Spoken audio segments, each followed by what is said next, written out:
పుత్రులు అనకూడదు. అందరికీ ఓపెన్ కామన్ కోడ్ ఏమిటంటే కొడుకు. పుత్రుడికి కొడుక్కి ఏమిటయ్యా? There is a lot of distance and difference between పుత్ర అండ్ కొడుక. పుత్రుడంటే ఎవరు అన్నారు? ఉన్నామ నరకంతో సహా 28 నరకాలు తల్లిదండ్రులకి తప్పించేవాడు పుత్రుడు.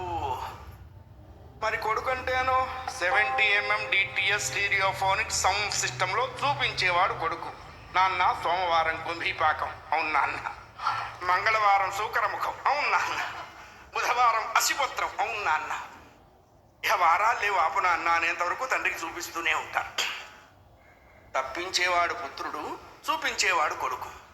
అందరినీ పుత్ర శబ్దంతో పిలవకూడదండోయ్. అందుకనే సుమతి శతకర్త కూడా పుత్రోత్సాహము తండ్రికి అన్నాడు, కానీ కొడుకోత్సాహం అలా ఆయనకి తెలుసు వీడికి ఆ క్వాలిటీ లేదని. నిజమైన పుత్రులు వాళ్లే. ఎండలో పడ్డారు